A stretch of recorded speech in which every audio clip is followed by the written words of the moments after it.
반갑습니다. 제가 89년부터 새벽기도 쭉 오기 시작했는데 29년째 오면서 명성교회가 참 놀라운 발전을 가져왔어요.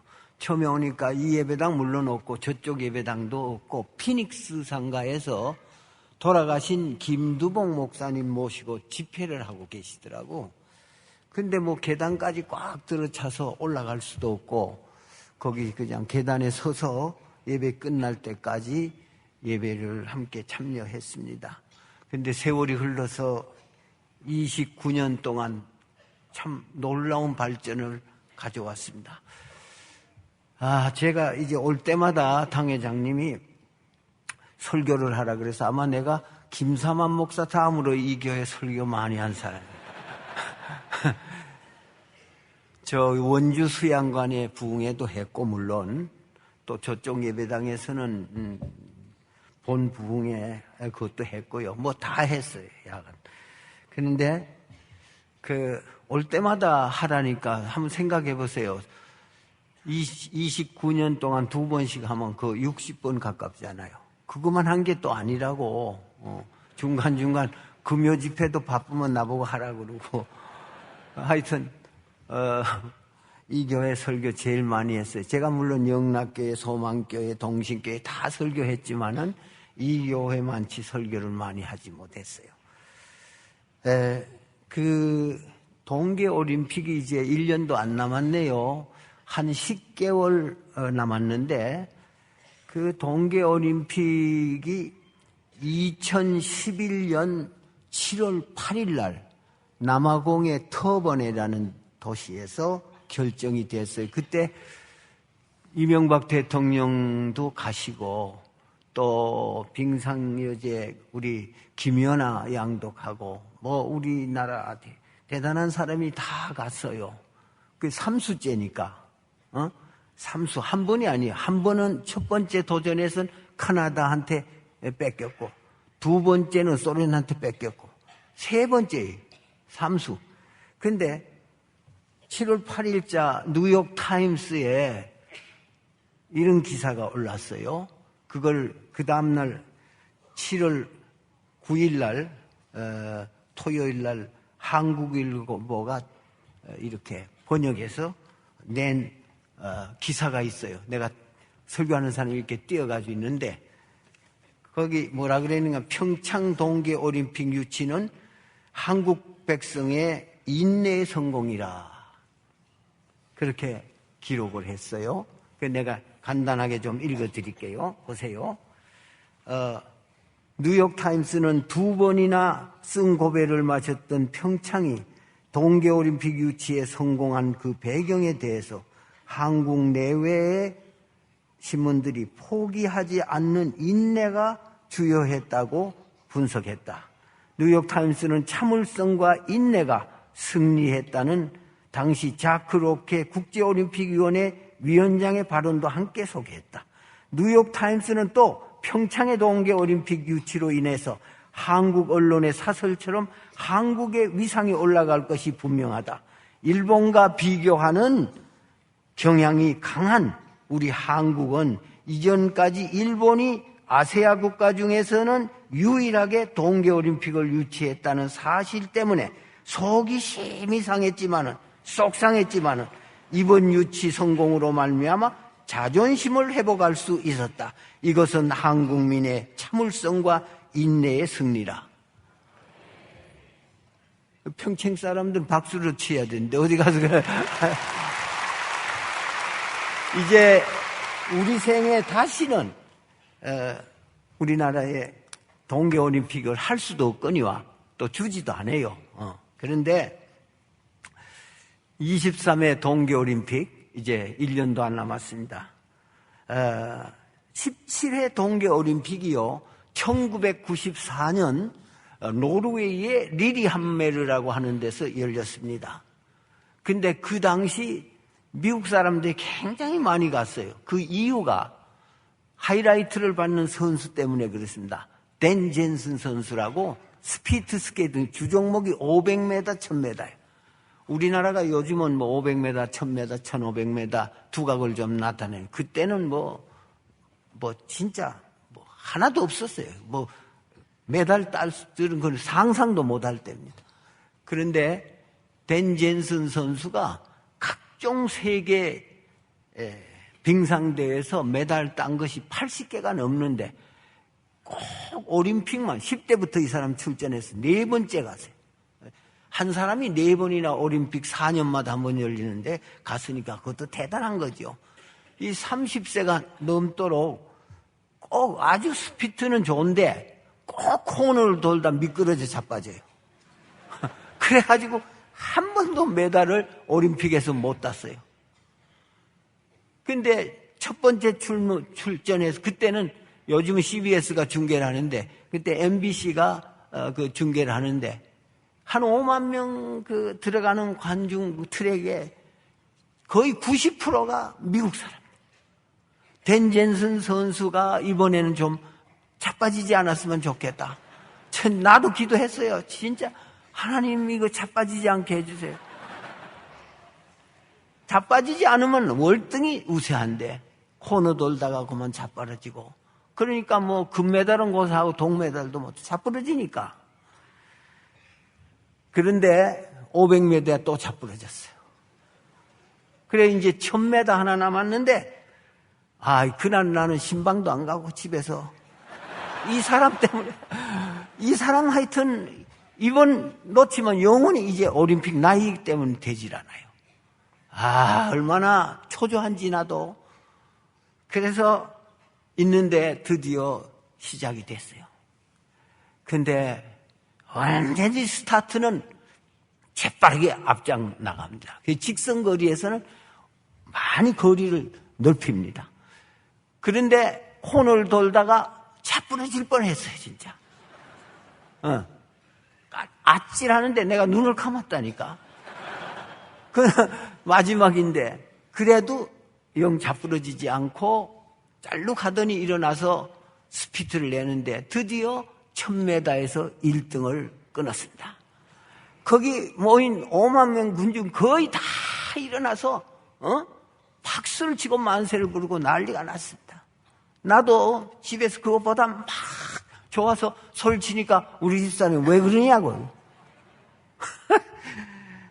그런데 그거보다도 그 후에 뉴욕 타임스 기자가 금메달을 획득했는데 아나운서가 마이크를 갖다 대잖아요. 여러분 참 기자들도 잔인해.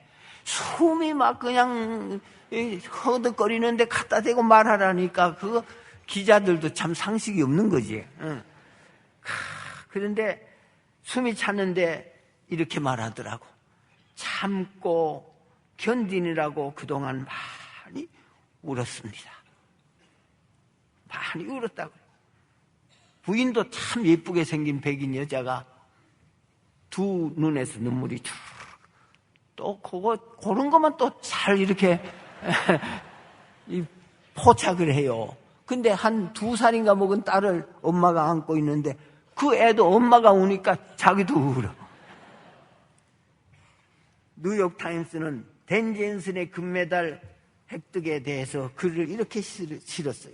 드디어 그 끈질긴 그의 인내와 참을성이 도전 앞에 결국 리리 한메르 올림픽의 바이킹 악령도 두 손을 들고 말하노라. 댄 젠슨은 세계 스피드 스케이팅사의 어느 누구보다도 값진 인내심을 지불하고 올림픽 금메달을 따낸 화제의 선수로 인내의 표본으로 길이길이 기록될 것이라. 이것이 뉴욕타임스에 크게 앞면 1면에 났던 거예요. 기사가. 여러분, 우리가 신앙생활을 하든지 가정생활을 하든지 사회생활을 하든지 인내로 참고 기다리는 자세가 필요합니다. 폭군 네로 황제의 스승이었던 세네카가 이런 말을 했어요. 참을 수 없는 것을 잘 참아냈던 것을 생각할 때마다 기분이 상쾌해진다. 스위스 속담에 이런 말이 있어요. 1분의 인내가 10년의 평화를 만든다. 그렇죠. 가정에서도 잠깐만 참으면 평안할 건데, 그걸 못 참고 이혼하자. 여러분, 독일 속담에는 한 줌의 인내가, 한 줌의 참을성이 드럼통만한 두뇌보다도 낫다. 영국 사람들은 모든 덕의 여왕을 인내로 말합니다. 얼마나 인내가 중요한지 몰라요. 모든 덕의 여왕이 인내라. 여러분, 이 인내라는 말은 이 소극적으로는 견디는 것을 말하고 적극적으로는 이겨나가는 것을 인내라 그럽니다. 우리가 가장 많이 말하는 사랑도 그 내용과 골자는 인내요. 참는 거예요. 그래서 사랑은 오래 참고, 여기도 오래 안 참았으면 벌써 헤어질 사람 많아요. 오래 참고 모든 것을 참으며 모든 것을 바라며 모든 것을 믿으며 모든 것을 견디느니라. 견디는 것도 있네요.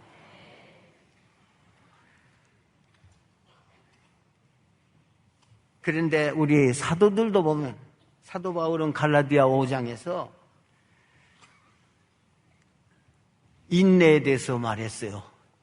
성령의 9가지 열매를 말하는 중에 인내를 말했어요. 베드로 사도도 역시 베드로 사도 후서 1장 5절에서 인내를 말하고 있습니다. 그리고 오늘 사도 야고보도 오늘 본문에 그랬잖아요. 7절에 주님 강림하시는 날까지 길이 참으라. 참아야 돼요. 가정생활을 하나, 직장생활. 내가 아는 사람은 이민을 와서 직장에 가서 사흘을 못 넘겨 참지를 못하는 거예요. 그리고 나오고 하니까 부인이 하도 딱하니까 나보고 그거 어쩌면 좋겠냐. 참을성이 없어요. 기분 나쁘다고 그만두고 좀 언짢은 말 들으면 그냥 참지를 못해.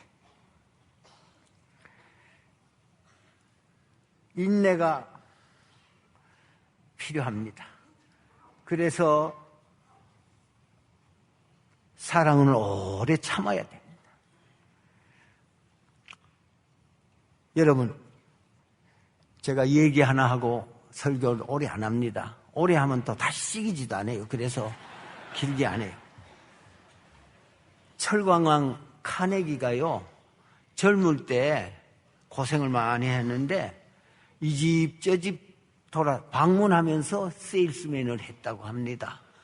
근데 한 번은 어느 노인댁을 방문했는데 현관에 들어서자 자기 눈을 사로잡는 그림 한 폭이 벽에 걸려 있습니다.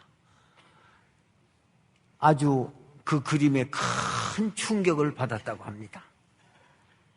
그것은 그 집 벽 한가운데 걸려있는 그림인데 바닷물이 다 빠져나가 버린 황량하기 그지없는 쓸쓸한 모래사장에 초라한 나룻배 한 척이 낡아 빠지고 녹슨 노가 썰물에 밀려 흰 백사장에 제멋대로 버려져 있는 그런 그림이었습니다. 아마 그런 그림 보신 분들이 있을 거예요. 그런데 그 그림 하단에 짧은 글귀가 적혀 있는데 반드시 밀물이 밀려오리라. 그날 나는 바다로 나아가리라. 이 글귀에 카네기는 굉장한 충격을 받았습니다. 그리고 집에 돌아와서 그날 밤 그 그림으로 인해서 한잠도 잠을 이루지 못하고 그 다음 다시 그 노인댁에 찾아가서 부탁을 했다고 합니다. 노인장님, 돌아가시면 이 그림을 제게 주실 수 없습니까? 그렇게 간청을 했더니 그 노인장이 카네기의 그 간절한 부탁에 응해서 그 그림을 카네기에게 주었다고 합니다. 그 후에 카네기는 그 그림을 자기 집에 붙여놓고 그림을 볼 때마다 낡은 나룻배가 초라한 자기 자신 같다고 생각을 했습니다.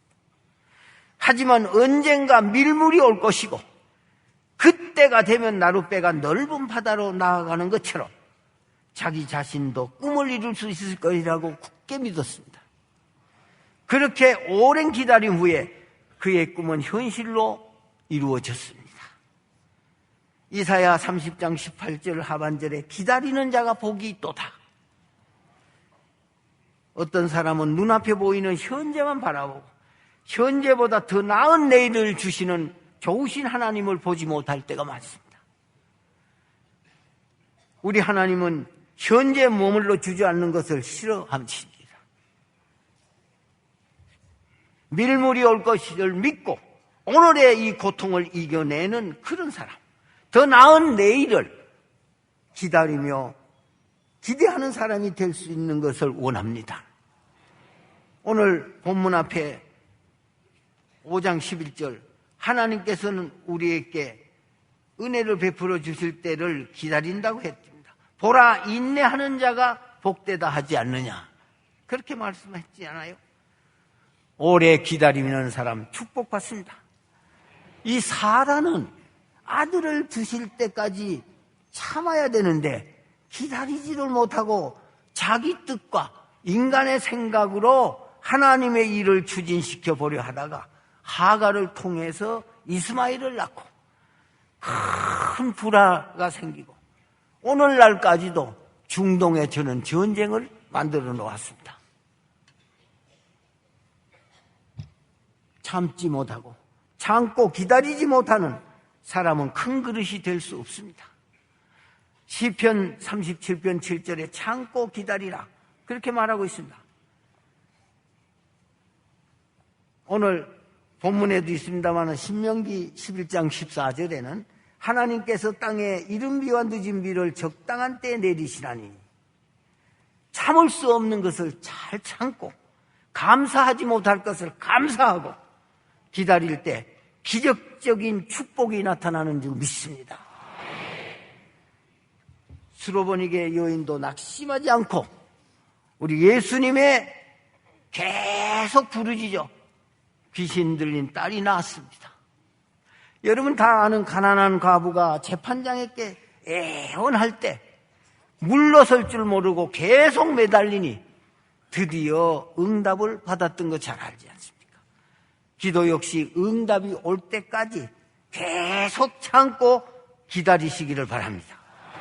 그리하면 내 때가 아니라 하나님의 때에 내 뜻과 내 생각이 아닌 하나님의 뜻과 하나님의 방법으로 꼭 응답해 주실 줄 믿습니다. 기도를 해도 11조를 해도 봉사생활을 해도 이랬다 저랬다 하지 말고 꾸준하게 계속해서 하는 사람은 큰 하나님의 축복을 받을 수 있다는 사실. 기다림과 인내가 없이는 하나님의 축복을 기대할 수도 없고 바랄 수도 없습니다. 참고 기다리세요. 불평하지 말고 기다리세요. 계속 기도하며 기다려보세요. 흔들리지 말고 꾸준하게 참고 인내하며 계속하세요. 우리 하나님은 때를 기다리는 사람에게 정오의 햇빛같이 빛나는 충만한 축복의 날을 여러분들께 주실 줄로 믿습니다. 기도하십시다. 더 나은 내일을 주시는 좋으신 우리 아버지 하나님, 현재보다 1000배나 10,000배나 더 많은 복을 허락하여 줄 줄로 믿습니다. 눈앞에 보이는 것만 연연하지 말게 하시고 제 뜻대로 제 마음대로 결정하는 과오와 실수를 범하지 않게 하시고 우리의 삶의 단비를 내려주실 것을 믿고 의지하며 하나님을 향한 소망을 잃지 않는 저희들 되게 하옵소서. 지금 내가 겪고 있는 썰물과 같은 환경으로 인해서 낙심하거나 포기하지 않게 하시고 반드시 밀물이 올 것이라고 약속해 주신 하나님의 말씀을 부여잡고 기다리며 기도하는 믿음의 사람 되게 하여 주시옵소서. 예수님의 이름으로 기도합니다.